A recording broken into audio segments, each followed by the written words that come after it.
What's your window of tolerance? Well, your window of tolerance is your ability to withstand stress. And so I know that a lot of people think that stress is this crazy thing where everything has to be on fire and that the world is chaotic and your life's falling apart. I think that some people misinterpret stress as like this high extreme version versus what stress can really be, which is anything, honestly. So, as humans, we're considered organisms. As organisms, we have a nervous system. A nervous system, with us specifically as humans, is a thing called homeostasis. Basically, our ability to have equilibrium or balance on this scale. And so, when we have a stimulus, aka stress, whether it's positive or negative, it's going to have an effect on us.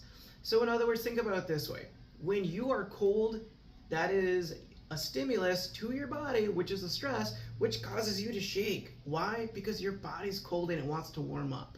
And then the opposite: if your body senses heat and it's hot, it's going to sweat to cool down. Again, you had a stimulus, you had a stressor, and it turned into a response, which is, again, trying to go back to that equilibrium, that balance, that homeostasis. Now, how does this relate to you and what's going on in your life? Well, think about it this way. You have a window of tolerance, which is your ability to tolerate stress. If you have a very small window of tolerance, meaning that most anything and everything can cause you to go into a frenzy is an extreme word, but more so if it causes you to feel irritated, frustrated, whatever words you want to label it as, where for most other people it may not have that direct impact on them, then that's an opportunity to find growth. In other words, think about it this way. If you're driving down the interstate and somebody cuts you off, it's totally fair to say, oh, that was a shitty thing for that person to do, and I feel a little bit upset because they were inconsiderate of me and perhaps other drivers. That's one thing. Now, if you were to have a smaller window of tolerance and that were to happen and you explode, right? You get into a big thing of road rage, you chase that person down, you're throwing pennies at their car, and a whole bunch of other crazy stuff, right? That's having a small window of tolerance because of our reaction to a stimulus. So when we're looking at the window of tolerance, it goes back to the fight or flight mechanism, right? Our autonomic nervous system, our ability to be in sympathetic state of stress, which is, I'm gonna fight, or because of the bear, I'm gonna run, whatever that may be, or a parasympathetic state, which is more so that relaxed, calm state.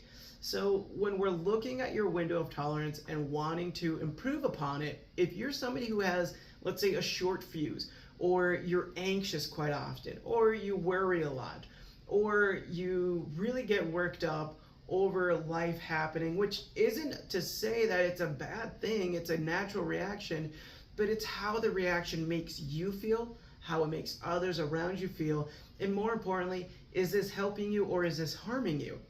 And most times, if we're having a small window of tolerance and we're being explosive, or we're reacting in a way that we don't necessarily feel aligns with who we want to be, then there's room for improvement.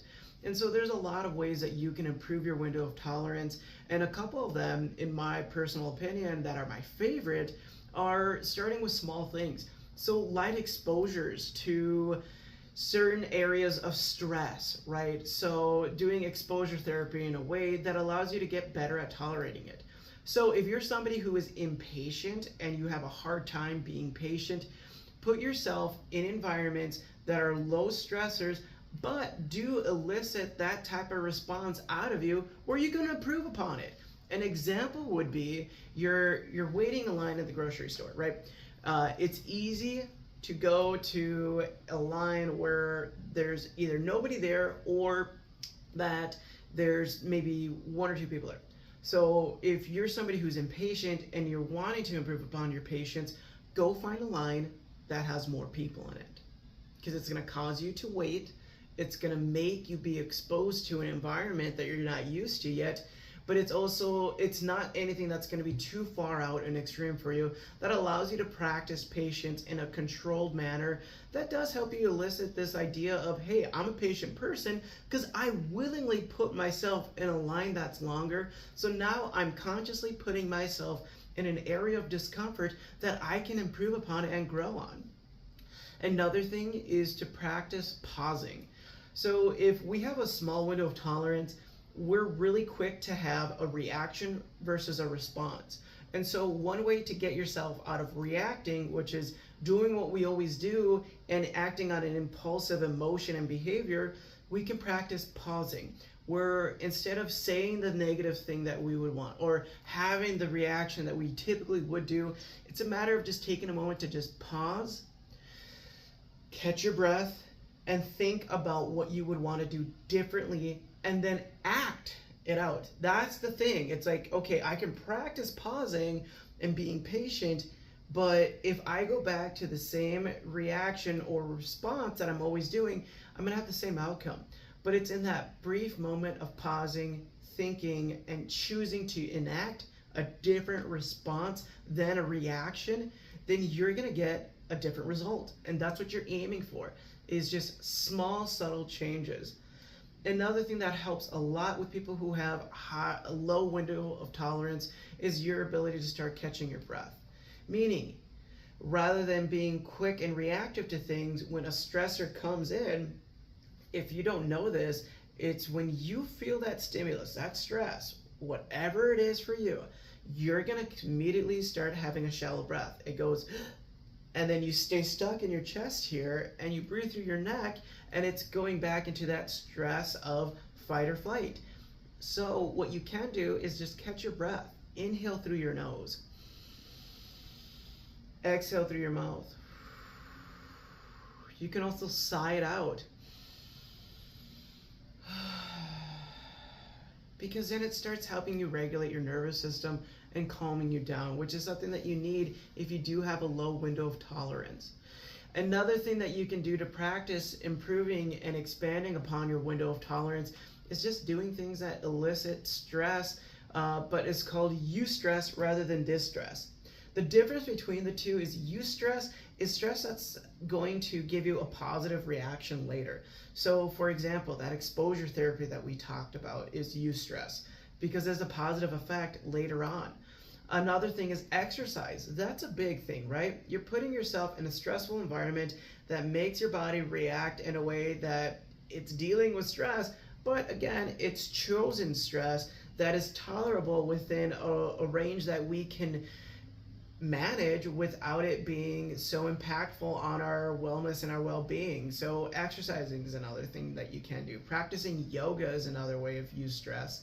Then there's distress. Distress is the thing that's chaotic. It's the thing that makes you feel like you're spiraling and things are super out of control. So we want to avoid or at least reduce the amount of distress and improve upon the eustress that we do. So if we want to summarize what we talked about, what we want to learn is understanding the window of tolerance, which is your ability to tolerate stress and how we respond to it rather than react to it, finding ways we can improve upon it and expand it, but then also just understanding it just a little bit more and knowing what our stressors are and knowing that there's a difference between the eustress and the distress.